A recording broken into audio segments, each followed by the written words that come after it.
El lunes pasado, cuando conocí, pocos minutos después de salir del aire, el comunicado de la Fiscalía General de la República sobre lo que había ocurrido en Tapalpa, Jalisco, donde pues daba sus razones para no haber protegido la escena, donde aparentemente pernoctó el jefe del cártel Jalisco Nueva Generación antes de pues enfrentarse con las Fuerzas Armadas, ser herido y morir.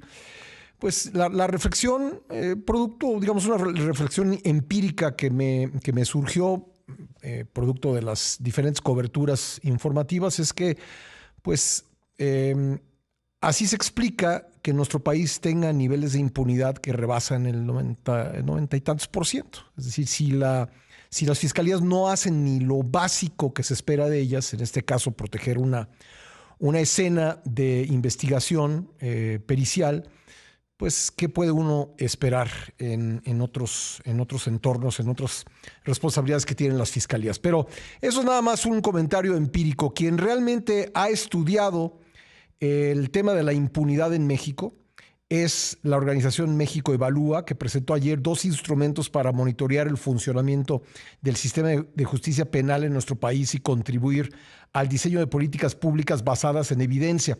El estudio se llama Radiografía de la Impunidad en México, hallazgos del sistema de justicia penal 2024, y se dio a conocer la plataforma digital Data Justicia. Vamos a platicar al respecto con Mariana Campos, directora general de México Evalúa. ¿Cómo estás, Mariana? Gusto tenerte nuevamente en el programa.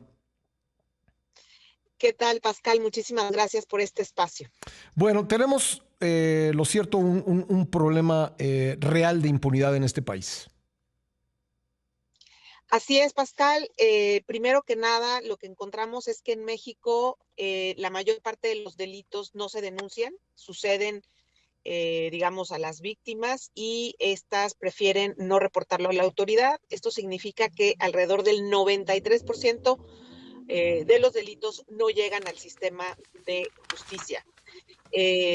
Vemos entonces, por ejemplo, una primera desconexión que hay entre las policías y las fiscalías, porque, por ejemplo, en 2024, que son los últimos datos que tenemos disponibles para poder hacer este estudio, encontramos que se hicieron 8.8 millones de llamadas de emergencia a las policías a través del 911 y del 089, pero esto hay un abismo en medio y esto se convierte en poco más de 2 millones de carpetas en las fiscalías. Entonces, digamos, el sistema de justicia no está bien conectado con las policías. De hecho, en el mundo esto se ve siempre muy articulado y suele ser una sola política, la política de justicia criminal. Entonces, bueno, ya dentro del sistema lo que encontramos nosotros es que incluso ya que se reportan estos pocos casos, hay una baja respuesta por parte de las fiscalías para atenderlos pues en el año en el que se presentan las denuncias. Generalmente se trae además un rezago de otros años y se está resolviendo, digamos, o se está dando respuesta y se está ejerciendo acción penal o se están utilizando mecanismos alternativos de solución de controversias en uno de 10 casos, Pascal. Entonces, eso pues sí nos compara de manera deficiente con otros países del mundo. En el caso, por ejemplo, específico de homicidios, los países de la OCDE tienen una tasa de resolución de aproximadamente 80%, es decir, solo 20% no se resuelven. Y luego, si nos comparamos, por ejemplo, con Colombia, que es otro país pues que tiene crimen, que tiene también debilidades institucionales, allá la impunidad está en 77% en promedio, la nuestra es de 89% a nivel nacional, con algunos estados que rebasan el 95% de impunidad y otros estados que logran bajarla por debajo del 70%. A ver, como entonces, nos has llevado por pasos, voy a resumir. Me parece importante cómo lo estás planteando. Primero, 93% de los delitos no llegan al sistema de justicia. Y luego de una de cada 4 llamadas, un poco más, o más bien un poco menos, pero vamos a decir números redondos, una de cada 4 llamadas no se traducen en una carpeta de investigación, llamadas a las policías. ¿Qué es lo que sucede con aquellas que sí, digamos, aquellas que sí se traducen en una carpeta de investigación? ¿Hay datos para saber qué es lo que pasa cuando por una denuncia ciudadana se abre una carpeta de investigación? Así es, sí hay datos, son datos, en mi opinión, rezagados, porque apenas 2024 tuvimos los datos al cierre de 2025, y en estos datos lo que encontramos es que solo 1 de 10 que ya fueron, que entraron al sistema de justicia, reciben una respuesta efectiva, Mm, ¿no? El resto, pues por un lado, a veces la autoridad decide que tiene que archivarse, es decir, suspenderse la investigación, ahí se queda como paralizada. Por otro lado, otra parte importante está en investigación, es decir, se está investigando. Por otro lado, hay algunos casos en donde la autoridad dice no es mi competencia, no procede, ujú. ¿no? Por distintas razones, y se declara el no ejercicio de la acción penal, y solamente 1 de cada 10 casos realmente, digamos, es resuelto a través de ya sea la acción penal, esto significa que va a pasar a los tribunales y a los poderes judiciales, y otra parte se resuelve en la fiscalía con mecanismos alternativos de solución de controversia, como por ejemplo la reparación del daño, ¿no? Esa es Ujú. una muy conocida y conveniente muchas veces en el caso, por ejemplo, de robo. Entonces, pues esto hace que tengamos una impunidad de 89%, y esto pues sí nos coloca, digamos, de manera deficiente en comparación con nuestros socios comerciales, obviamente los países desarrollados, pero también en países como yo comentaba, Colombia, que también tienen pues Ujú. retos enormes en términos de crimen y debilidades institucionales, y bueno, todavía su impunidad promedio es más baja. Y esto tiene otro tipo de implicaciones, porque pues aún con un nivel de impunidad tan grande, las posibilidades de que la persona que comete un delito, vamos a decir un homicidio, que vuelva a cometerlo son muy altas, ¿no? Totalmente. De hecho, una realidad es que si las fiscalías son más efectivas, eso de alguna manera también es una política de prevención, ¿no? Ujú. Es muy importante, por supuesto, también desde la seguridad pública, mantener, digamos, controlados los niveles de violencia para que también el trabajo de las fiscalías pues no sea titánico, ¿no?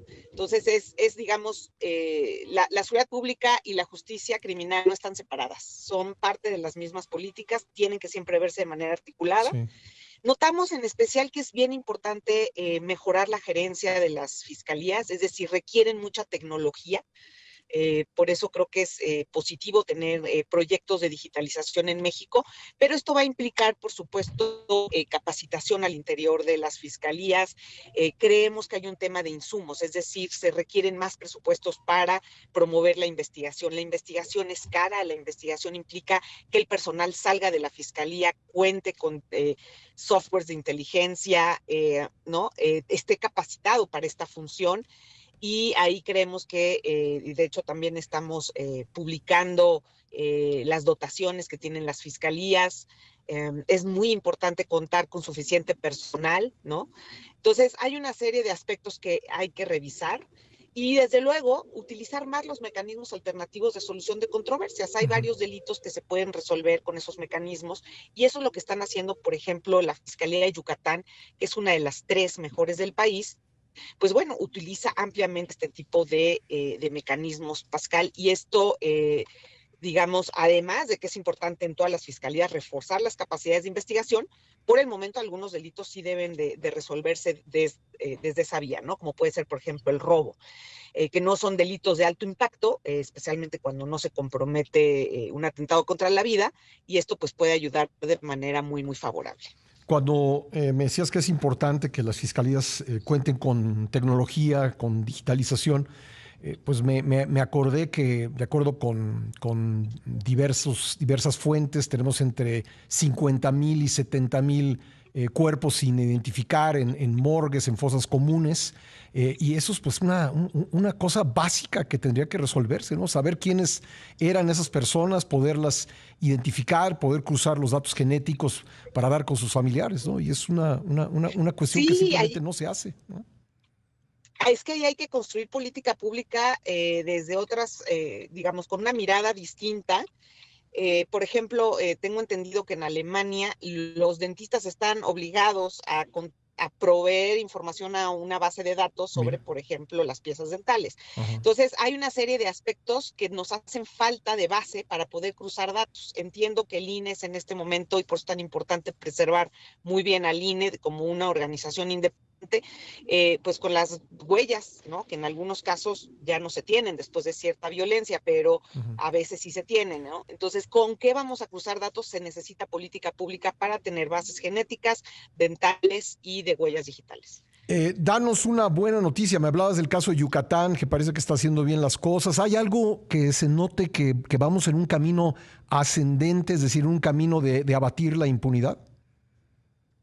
Mira, lamentablemente apenas son algunos casos que vemos que utilizan más los mecanismos alternativos de solución de controversias, lo cual es muy positivo porque esto hace que se respeten los derechos, que se llame justicia, que la víctima quede satisfecha y que además esto requiera menos insumos de parte de la fiscalía, ¿no? Menos tiempo para que lo puedan dedicar a delitos de alto impacto. Entonces, crear los planes estratégicos de persecución penal con el uso de estos mecanismos nos parece un recurso hasta cierto punto de alto impacto en la impunidad y de bajo costo.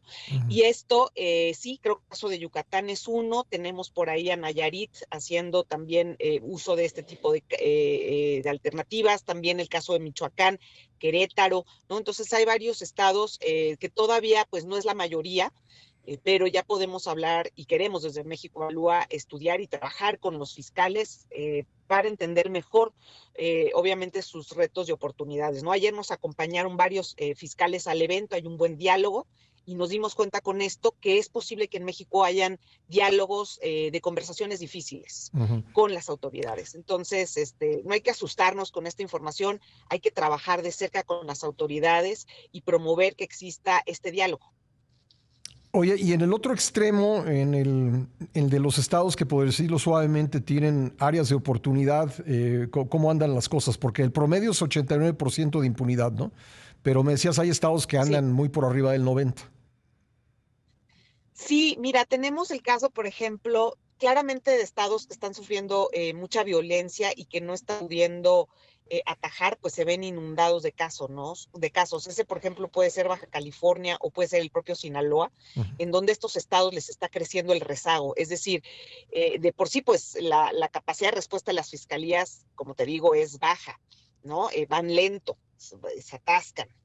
Y luego, si te llegan, pues, muchos casos, porque estás en un sitio donde hay, digamos, aunque aunque no lleguen tantos al sistema, los que te llegan son muchos, pues entonces vas muy rezagado. Y ahí lo vemos con un rezago muy grande. De hecho, ahí los invitamos a conocer lo que llamamos la tubería procesal, cómo está la relación de casos rezagados con casos nuevos en cada una de las fiscalías del Estado, en nuestra nueva plataforma Data Justicia, y ahí vemos estos estados. El caso de Sinaloa es muy relevante, donde hay pues muchísimo rezago, y eso supongo tiene que ver con lo que estamos observando, ¿no? En la realidad de ese estado. Justamente, Mariana, para concluir, te quisiera pedir que nos digas dónde podemos encontrar todos estos datos que hemos estado comentando.